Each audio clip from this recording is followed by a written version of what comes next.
Dear friends, welcome to Studygram portal.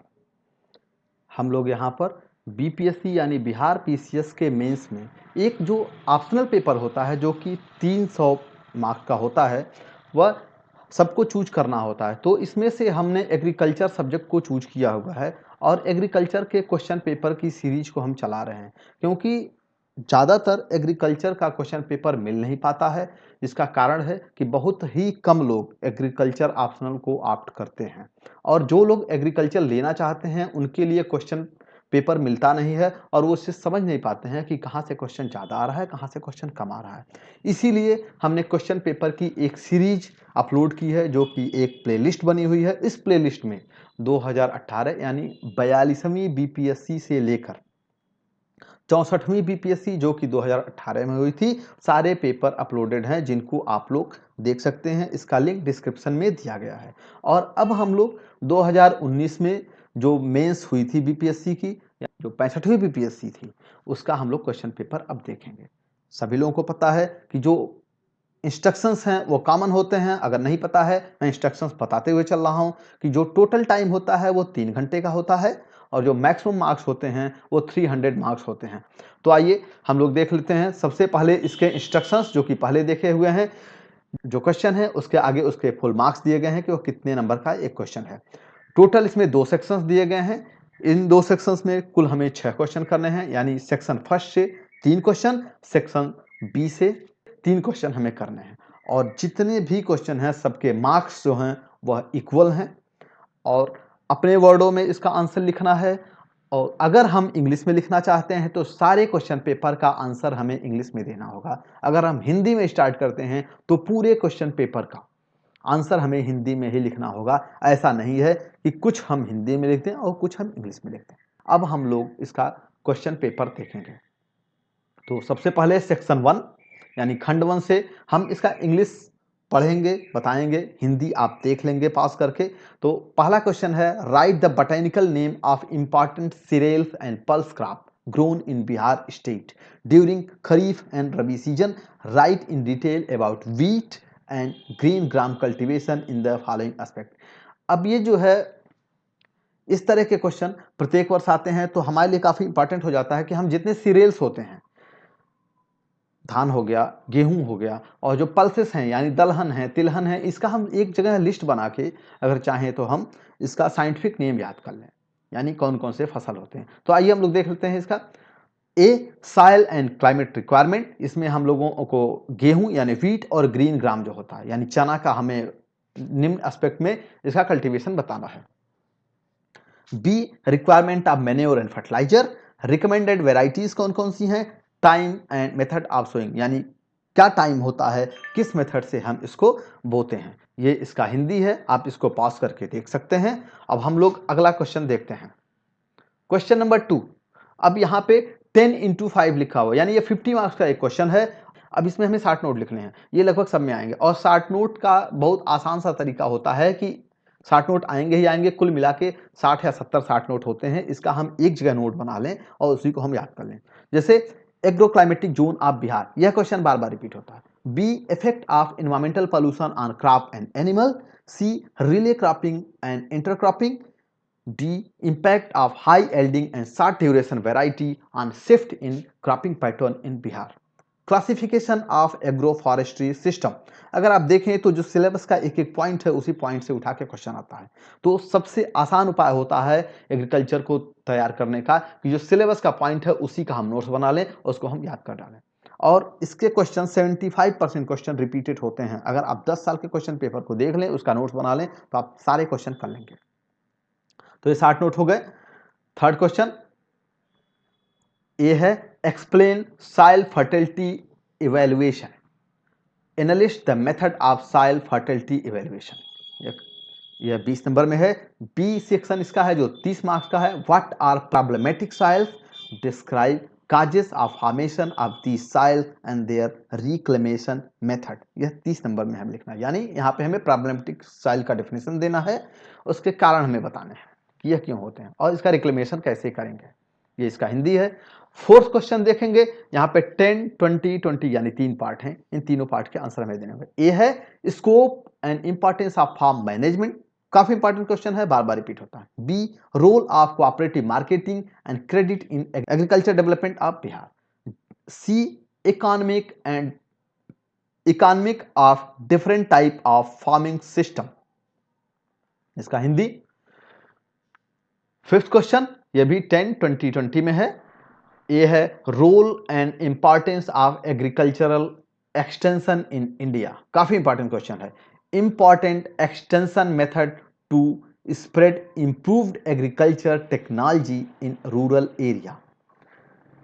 सी है role of Krishi Vigyan Kendra in enhancing agricultural productivity in India. यह भी काफी important question है। कृषि विज्ञान केंद्र पे तो 60 नोट निश्चित रूप से प्रत्येक वर्ष आता है या अल्टरनेट ईयर पे आता ही आता है। अब हम लोग इसका हिंदी देख लेते हैं। 6 क्वेश्चन, जो कि ए है 20 मार्क्स का, बी 60 नोट है। यानी A, write down common and botanical name of important kharif and rabi season wheat grown in crop and non crop area of Bihar state. यह 20 मार्क्स में हमें लिखने हैं। इनका बॉटेनिकल नेम और कॉमन नेम भी लिखना होगा। खरीफ और रबी सीजन में जो वीड्स पैदा होते हैं। बी में हमें 60 नोट लिखने हैं, कुल 5 हैं, एक 6 मार्क्स के होते हैं। फर्स्ट है mode of dissemination of weeds, second है एसोसिएटेड वीड्स, थर्ड है integrated weed management, biological control of weeds, dry land agriculture and it's problem. तो अगर हम वीड सेक्शंस देखें सिलेबस का, तो प्रत्येक वर्ष वीड से हमें एक फुल क्वेश्चन आता ही आता है, जो यहाँ पे दिया गया है। अब हम लोग नेक्स्ट क्वेश्चन देख लेते हैं। इसका हिंदी ये है। अब कुल यहाँ 6 क्वेश्चन दिए गए थे। 6 क्वेश्चन में से हमें 3 क्वेश्चन करना है। अब आते हैं अगले 6 क्वेश्चन में से हमें कुल 3 क्वेश्चन करने होंगे। सेक्शन बी, यहाँ से 3 क्वेश्चन है। डिफाइन द फॉलोइंग एनी 5, यानी 6 दिए गए हैं और 6 में से 5 का हमें ये 60 नोट लिखना। अब यहाँ अगर कोई बीएससी किया हुआ है जिसका बॉटनी सब्जेक्ट रहा है, तो उसके लिए काफी आसान हो जाता है। सेक्शन सेकंड, फर्स्ट ऑस्मोसिस को डिफाइन करना है, second diffusion, third transpiration, fourth imbibition, growth and photoperiodism. ये सारे रिपीटेड क्वेश्चन है। अगर आप पहले के क्वेश्चन पेपर देखेंगे तो सारे रिपीटेड क्वेश्चन हैं। B, differentiate between C3 and C4 plant. C, define growth hormone, discuss physiological effect of hormone auxin.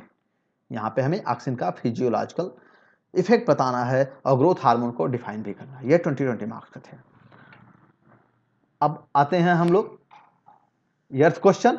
Describe the sequential series of reaction of glycolysis with enzyme concerned in the reaction and also mention the total number of ATP form during glycolysis. अब यहाँ पे हमें glycolysis cycle जो है उसको बताना होगा, उसका फिगर बनाना होगा।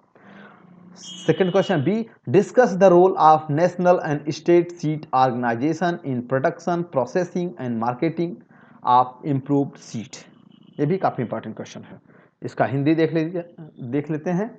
इसको पास करके आप देख लेंगे। 9th क्वेश्चन, ये भी 60 नोट है। What is male sterility, explain in detail about different type of male sterility. 15 marks में। Define mutation and explain its utilisation in crop improvement. C, explain the use of biotechnology and tissue culture in agriculture. यानी tissue culture और biotechnology से एक question निश्चित रूप से आता है, म्यूटेशन से एक क्वेश्चन आएगा, स्टेरिलिटी से एक क्वेश्चन आएगा। तो जितने सिलेबस के टॉपिक्स हैं प्रत्येक टॉपिक से आते हैं। अब हम लोग देखते हैं अगला क्वेश्चन, यानी 10th। A, analyst important fruit and vegetable crop grown in Bihar state. अब हमें एक लिस्ट बना लेनी है कि बिहार में कौन कौन से फ्रूट हैं, कौन कौन से वेजिटेबल्स के क्रॉप होते हैं, कौन कौन से सीरियल्स होते हैं, कौन कौन से पल्सेस हैं, कौन ऑयल सीड्स हैं। इस तरह के हम एक लिस्ट बना के उसका कॉमन नेम और उसका साइंटिफिक नेम अगर हम याद कर लें अभी से और बार बार उसको रिवाइज करते रहें तो काफ़ी हमारे लिए आसान हो जाता है। ये बहुत ही सिंपल क्वेश्चन है। बी है, describe in detail cultivation technology of mango and cauliflower crop on the following aspect. Mango का और कॉलीफ्लावर का पूछा हुआ है, 20-20 मार्क्स का है। सॉइल एंड क्लाइमेट रिक्वायरमेंट क्या है, मैन्योर एंड फर्टिलाइजर रिक्वायरमेंट क्या है। थर्ड है time and method of sowing और प्लांटिंग। फोर्थ है सुटेबल वेराइटीज क्या क्या है। फिफ्थ, इरिगेशन मैनेजमेंट कैसे होता है। सिक्स्थ है प्लांट प्रोटेक्शन मीजर्स क्या क्या लिए जाते हैं। ये इसका हिंदी है। अब हम लोग 11th क्वेश्चन देख लेते हैं। A, what are the principle of plant diseases management. Elaborate your answer with at least 2 example in each. क्या जो प्लांट डिजीज हैं उनका प्रिंसिपल क्या होता है उनके मैनेजमेंट का, और उसके लिए 2 एग्जाम्पल दे रहे होंगे। B, how is integrated plant disease management यानी IPDM relevant in present time, describe different component of IPDM and give 3 example of to manage the diseases. यानी अब यहाँ डिजीज है उसको कैसे मैनेज करेंगे। 12th क्वेश्चन और लास्ट है, ये भी 60 आंसर है। बायोलॉजिकल कंट्रोल ऑफ पेस्ट्स हमें 5 करने हैं जो 10 मार्क्स के हैं। प्लांट क्वारंटीन किसे कहते हैं, hazards of pesticides use and safety major, scope of rearing Honey बीज इन बिहार स्टेट, हनी बी हो गया, सेरिकल्चर हो गया, ये सारी चीजें हमें याद करनी होंगी। Contingency crop planning for recurrent menace of drought in Bihar state, food policy of Bihar state with respect to procurement and distribution of food grain. G है हाइजीन ऑफ स्टोरेज गोडाउन, ये इसकी हिंदी हो गई। तो इस तरह से हम लोगों ने जो 65th BPSC है उसके क्वेश्चन पेपर को देखा। तो सेक्शन फर्स्ट में 6 क्वेश्चन जहां पे हमें 3 करने हैं, सेक्शन बी में 6 क्वेश्चन जहां पे हमें कुल 3 क्वेश्चन करने हैं, और 60 क्वेश्चन ज्यादा आते हैं, 60 क्वेश्चन और डिफरेंशिएशन ज्यादा आते हैं, इसलिए इसका हम एक अलग से नोट्स बना के अगर रख लें तो हमारे लिए काफी आसान। अब अगले वीडियो में हम लोग 66 BPSC का क्वेश्चन पेपर देखेंगे। उसके बाद हम लोग सिलेबस देखेंगे, सिलेबस को एनालाइज करेंगे कि कैसे उसको तैयार किया सकता है, कौन कौन सा टॉपिक सबसे पहले उठाएं जिससे कि हमें इजी हो जाए और ज़्यादा से ज़्यादा मार्क्स आ जाए। अगर वीडियो आपको अच्छी लगी हो, कहीं कमी हो तो उसको भी कमेंट में बताइए, अच्छी लगी हो तो उसको लाइक करिए और शेयर करिए और सब्सक्राइब करिए। आपका बहुत बहुत धन्यवाद।